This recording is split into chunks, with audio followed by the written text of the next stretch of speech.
काली बहू का मायके से अच्छा ससुराल। सुनील जी, अब मेरे जाने का वक्त आ गया है। आप मुझसे वादा कीजिए कि मेरे जाने के बाद मेरी बेटी अमृता का ध्यान रखेंगे। ऐसा मत बोलो ममता, मैं तुम्हें कुछ भी होने नहीं दूंगा। आनंद की इतना कहते ही आनंद की पत्नी ममता इस दुनिया को हमेशा हमेशा के लिए छोड़कर चली जाती है। नहीं ममता, तुम मुझे ऐसे छोड़कर नहीं जा सकती हो। मैं तुम्हारे बिना कैसे जीऊंगा ममता। ये सब इसकी वजह से हुआ है। पैदा होते ही अपनी माँ को खा गई। कहते हैं कि बेटियां लक्ष्मी का रूप होती है, लेकिन ये सब मेरे घर में पनौती का रूप लेकर जन्मी है, पनौती का रूप लेकर। अपनी पत्नी ममता की मौत का कारण आनंद अपनी बेटी अमृता को समझता था। दरअसल अमृता को जन्म देने के बाद ही ममता की मौत हो गई थी, जिसके चलते आनंद अमृता को बिल्कुल भी पसंद नहीं करता था। ममता की मौत के बाद आनंद दूसरी शादी कर लेता है। आनंद की दूसरी पत्नी शोभा भी आनंद की तरह ही होती है, जो अमृता को बिल्कुल भी पसंद नहीं करती है। ऐसे ही समय बीतता है और अब शोभा भी एक बेटी को जन्म देती है। शोभा की बेटी प्रिया दिखने में काफी ज्यादा सुंदर होती है और वहीं अमृता रंग रूप में काली होती है, जिसके चलते शोभा अमृता से बहुत ज्यादा नफरत करती है। अमृता बचपन से ही अपने माता पिता के प्यार के लिए तरसती है, लेकिन उसे वो प्यार नहीं मिलता है। ऐसे ही समय गुजरता है और अब दोनों सौतेली बहनें बड़ी हो जाती हैं। ओ मेरी काली बहन, ये लो, ये मेरे कॉलेज का असाइनमेंट है। इसे जल्दी से कंप्लीट कर दो, मुझे कल ही इन्हें सबमिट करना है। लेकिन प्रिया, मुझे अपने भी असाइनमेंट बनाने हैं। अगर मैं तुम्हारा असाइनमेंट बनाऊंगी तो फिर मैं अपना असाइनमेंट कब बनाऊंगी? क्या हुआ प्रिया बेटा, तू यहाँ क्या कर रही है? माँ देखो ना, ये मेरे कॉलेज के असाइनमेंट बनाने के लिए मना कर रही है। मुझे अभी पार्टी में जाना था। अब मैं पार्टी में जाऊं या फिर असाइनमेंट बनाऊं? तू मेरी बेटी प्रिया के असाइनमेंट बनाने से मना क्यों कर रही है? आज क्या तेरा शरीर फिर से हजामत मांग रहा है? माँ, मैं भी कॉलेज जाती हूँ, मेरी भी असाइनमेंट है। अगर मैं प्रिया के असाइनमेंट बनाऊंगी तो मैं अपना असाइनमेंट कब बनाऊंगी? अमृता की बात सुनकर शोभा अमृता के सारे असाइनमेंट फाड़ देती है। माँ, ये आपने क्या किया? मेरी महीने भर की मेहनत को आपने खराब कर दिया। अब तुझे अपना असाइनमेंट नहीं बनाना पड़ेगा, इसलिए अब तू प्रिया का असाइनमेंट बना सकती है। और हाँ, अभी तो बस तेरी असाइनमेंट फाड़ी है। अगर तूने मेरी बेटी का असाइनमेंट नहीं बनाया तो देख मैं तेरे साथ क्या करूंगी। इतना कहकर शोभा और प्रिया वहां से चली जाती हैं और बेचारी अमृता रोते हुए अपने फटे हुए असाइनमेंट्स को देखने लगती है। अमृता के पास प्रिया के असाइनमेंट बनाने के अलावा और कोई भी चारा नहीं था, इसलिए पूरी रात जागकर रोते हुए अमृता प्रिया के असाइनमेंट्स बनाती है। भूख के मारे मेरी जान निकली जा रही है। आज खाना मिलेगा या नहीं मिलेगा? गुस्सा मत करिए, मैं जाकर देख आती हूँ कि ये खाना बना रही है या क्या कर रही है। आज की तारीख में खाना मिलेगा या नहीं, कब से वो खाने का इंतजार कर रहे हैं। और तू है कि मर मर के रोटियां बना रही है। हाथों में जान नहीं है क्या? माँ, सारी रात जागकर प्रिया के असाइनमेंट बनाए थे तो हाथों में दर्द हो रहा है, इसलिए रोटियां नहीं बेली जा रही है। क्या तुझसे रोटियां नहीं बेली जा रही है? अभी बताती हूँ तुझे। इतना कहकर शोभा रोटी का चिमटा गैस पर गर्म करती है और अमृता के हाथ पर लगा देती है। आह माँ, माँ छोड़ो, दर्द हो रहा है। आइंदा काम करने से आनाकानी की तो इस बार तो सिर्फ तेरे हाथ जलाए हैं। अगली बार तेरी ये कोयले जैसी शक्ल को जलाकर राख कर दूंगी, समझी? दिन प्रतिदिन अमृता के परिवार वालों का सितम अमृता पर बढ़ते ही जा रहा था। कभी अमृता की सौतेली माँ गर्म चिमटे से उसका हाथ जलाती थी, तो कभी अमृता की सौतेली बहन उसके बाल पकड़कर उसे मारती थी। अमृता के साथ इतना सब कुछ होता हुआ देखकर भी अमृता के पिता आनंद को इससे रत्ती भर भी फर्क नहीं पड़ता है। शोभा, मैं सोच रहा था कि क्यों ना हम इस मनहूस की शादी कर दें। जब तक ये मनहूस इस घर से नहीं जाएगी तब तक मुझे चैन नहीं पड़ेगा। इसके जाने के बाद हम अपनी प्रिया बिटिया की शादी बड़े ही धूमधाम से करेंगे। इसके लिए मैंने एक रिश्ता भी देख लिया है, परिवार भी ठीक ठाक है। मुझे तो बस इसे इस घर से जल्दी से रफा दफा करना है। दूर खड़ी अमृता अपने पिता के मुंह से अपने लिए ऐसी बातें सुनकर रोने लगती है, जिसके बाद कुछ ही दिनों में अमृता की शादी योगेश नाम के लड़के से हो जाती है। शादी के बाद अमृता अपने ससुराल यही सोचते हुए जाती है कि जैसे उसके काले रंग को लेकर उसके मायके में हुआ करता था, वैसे ही उसके ससुराल में भी होगा। इसी डर के साथ अमृता की शादी का पहला दिन गुजर जाता है। हे भगवान, सुबह के 8 बज गए और मैं अभी तक सो रही हूँ। आज तो मैं गई। इतना कहकर अमृता घबरा कर उठती है और जाकर जल्दी से तैयार होकर सबके पास जाती है। जहां वो देखती है कि सारा परिवार डाइनिंग टेबल पर बैठा हुआ है। माँ जी, मुझे माफ कर दीजिए, उठने में देरी हो गई, लेकिन कल से मैं सुबह 5 बजे उठ जाऊंगी।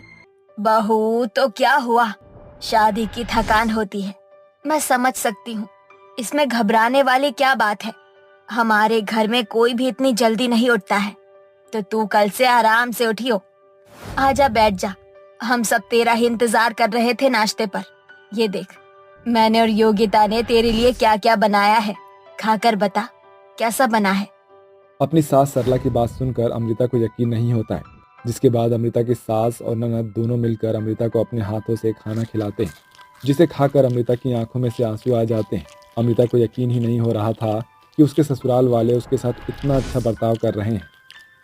अरे भाभी, ये क्या, सारा का सारा दूध फट गया। मेरे मायके में बस रोटियां जल्दी ना बनने पर मेरी सौतेली माँ ने मेरे हाथ जला दिए थे। यहाँ तो मुझसे पूरा का पूरा दूध ही फट गया, और अब ये लोग मेरे साथ क्या करेंगे। क्या हुआ भाभी, किस सोच में पड़ गई आप? और आपके इतने पसीने क्यों छूट रहे हैं? दूध ही तो फटा है, कोई बड़ा नुकसान थोड़ी ना हुआ है। इस फटे हुए दूध से तो हम पनीर बना सकते हैं। मेरा आज पनीर खाने का बड़ा मन हो रहा था, अच्छा हुआ कि दूध फट गया। अपनी ननद के मुंह से ऐसी बात सुनकर अमृता को अपने कानों पर यकीन ही नहीं हो रहा था कि उसने सही सुना है या ये उसका वहम है। अमृता के ससुराल में अमृता को बहुत प्यार मिलता है। अमृता के काले रंग की वजह से उसके ससुराल वाले अमृता के साथ कभी भी बुरा बर्ताव नहीं करते हैं। ऐसे ही समय बीतता रहता है और एक दिन, ये क्या, घर की सारी लाइट्स ऑफ है और कोई है भी नहीं। लगता है सब कहीं बाहर गए हैं, लेकिन मुझे बिना बताए। अमृता इतना बोल ही रही होती है कि तभी अचानक से लाइट ऑन होती है और सारे ससुराल वाले अमृता को हैप्पी बर्थडे कहकर विश करते हैं। Happy birthday to you, happy birthday to you, happy birthday dear Amrita, happy birthday to you, wish you many many happy returns of the day Amrita. जन्मदिन की हार्दिक शुभकामनाएं। आप सबको याद है कि आज मेरा बर्थडे है। हम तुम्हारा बर्थडे कैसे भूल सकते हैं। अपने ससुराल वालों की बात सुनकर अमृता अपने आंसुओं को रोक नहीं पाती है और वो रोने लग जाती है। अरे तुम रो क्यों रही हो? सरप्राइज पसंद नहीं आया क्या तुम्हें? ऐसा नहीं है, मेरे मायके में आज तक कभी किसी ने मुझे बर्थडे विश भी नहीं किया। सब लोग मुझे मेरी माँ की मौत का कारण समझते थे। उनके लिए तो मैं एक मनहूस थी। वो लोग हमेशा मुझे मेरे काले रंग के लिए मुझे ताने देते थे, लेकिन आप लोग ऐसे बिल्कुल नहीं हैं। मुझे माफ कर दीजिए, मैंने आप लोगों को अपने मायके वालों की तरह ही समझा था। कोई बात नहीं बहू, जो तेरे साथ हुआ अगर किसी और के साथ भी होता तो वो ही यही समझता। लेकिन हम उन ससुराल वालों की तरह नहीं है। जैसे हमारे लिए योग्यता है, वैसी ही तू है। अमृता, तुम दुनिया की सबसे अच्छी बहू, भाभी और पत्नी हो। तुम्हें आज के बाद ये सब सोचने की कोई जरूरत नहीं है। सरला और योगिता अमृता को गले लगाते हैं और उसके आंसू पोंछते हैं, जिसके बाद अब अमृता बिना किसी डर के अपने ससुराल वालों के साथ खुशी खुशी रहने लगती है। पति की मौत के बाद गरीब सुजाता और उसके 5 बेटे अजय, तरुण, रमेश, सुरेश और महेश के जीवन में एकदम से अंधेरा छा गया।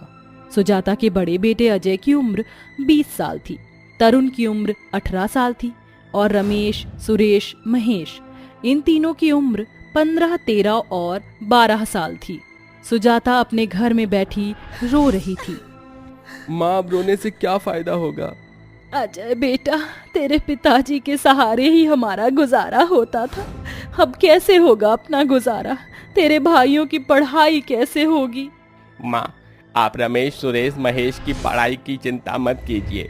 अजय भाई और मैं हूं ना, हम दोनों भाई गांव में मजदूरी करके पैसा कमाएंगे और अपने परिवार का पालन पोषण करेंगे। बेटा, तुम दोनों की पढ़ाई का क्या होगा? माँ, अब परिवार की डोर संभालने के लिए किसी को तो कुर्बानी देनी ही होगी ना। हमारे छोटे भाइयों की सफलता हमारी सफलता होगी माँ। हम मेहनत मजदूरी करके पैसा कमाएंगे और अपने भाइयों को पढ़ा लिखा कर एक कामयाब इंसान बनाएंगे। ये सुनकर सुजाता रोने लगती है। उसके बाद अगले दिन से अजय और तरुण दोनों भाई मिलकर उसी गांव में एक अनाज के कारखाने में भारी अनाज की बोरियां उठाने का काम करना शुरू कर देते हैं। दोनों भाइयों को उस कारखाने में मजदूरी करने के रोज के 200 रुपए मिलने लगे। कुछ दिन ऐसे ही बीत जाते हैं। 400 रुपए रोज में इतने बड़े परिवार का गुजारा चलाना, छोटे भाइयों की पढ़ाई का खर्च उठाना, इन सब में अजय तरुण को काफी समस्याओं का सामना करना पड़ रहा था। 1 महीने बाद रात में, भैया कल स्कूल में हम तीनों को परीक्षा की फीस जमा करवाना है, 500 रुपए। रमेश, अभी तो हमारे पास पैसे नहीं है, सारा पैसा घर खर्च में खर्च हो गया।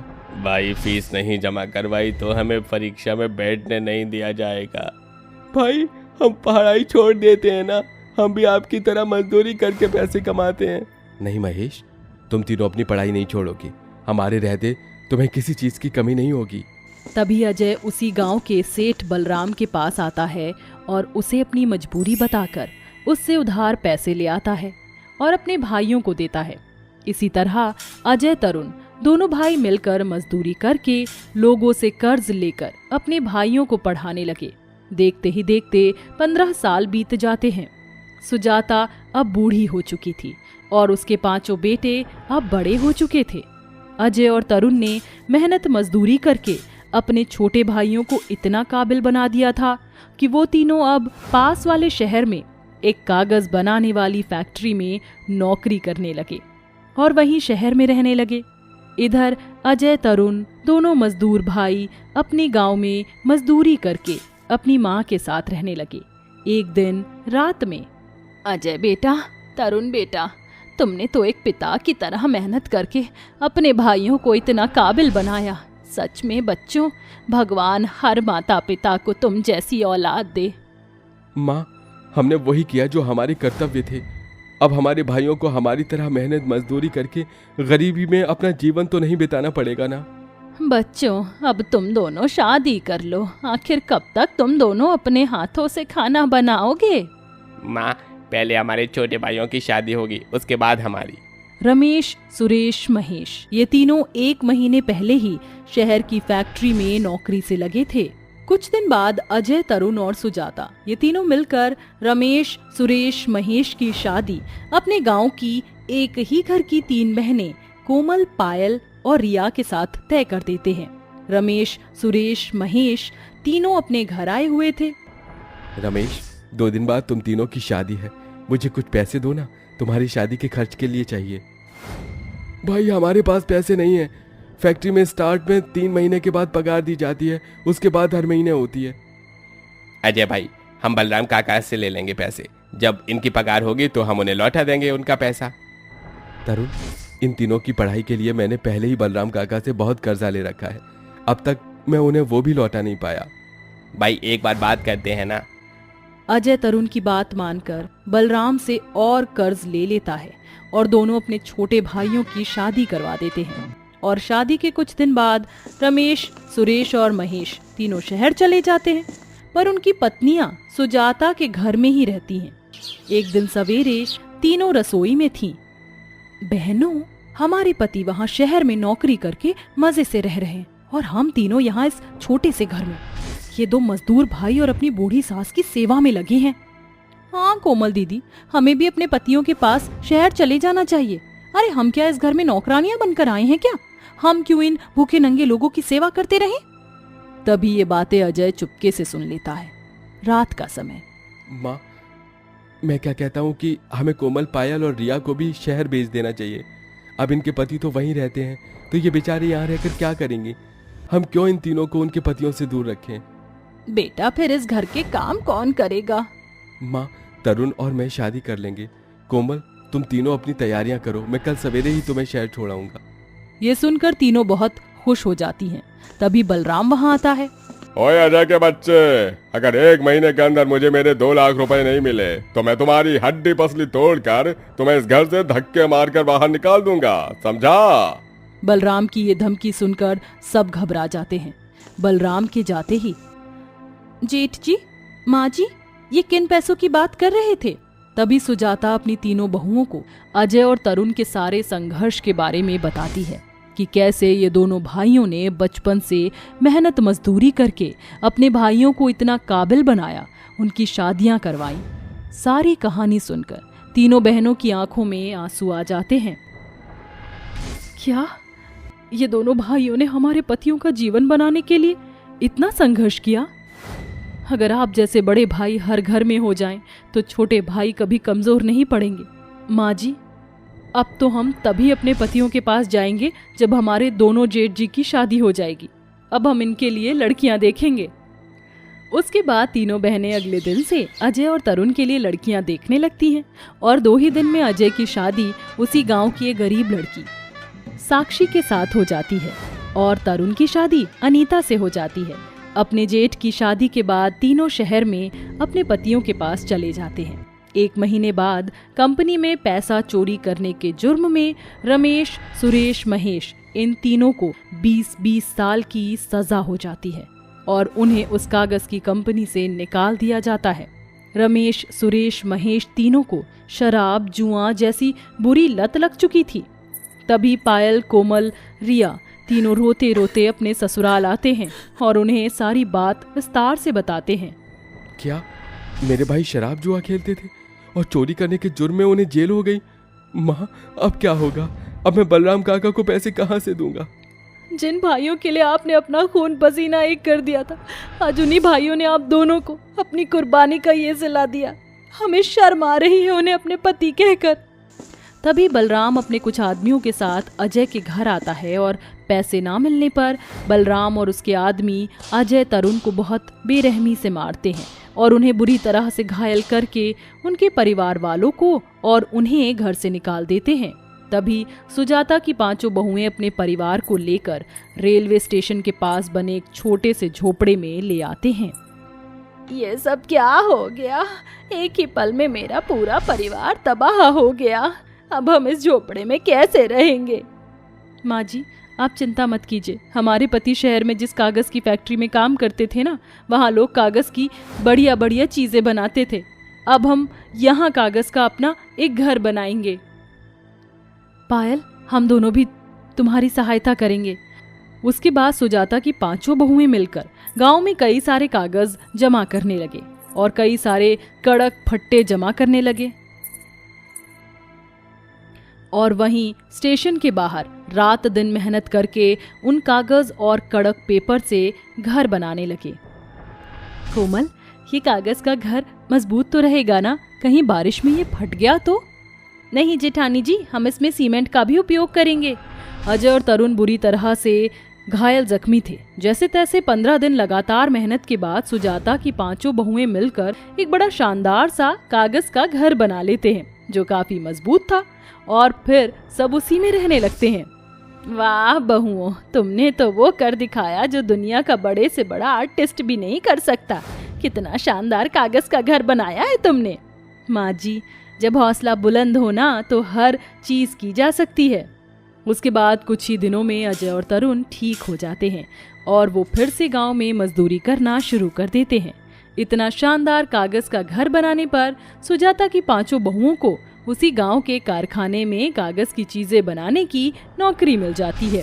अब सुजाता की 5 बहुएं भी काम करके पैसा कमाने लगी और उसके दोनों बड़े बेटे भी पैसा कमाने लगे और कुछ ही महीनों में अपनी कमाई से सब एक बड़ा सा घर खरीद लेते हैं।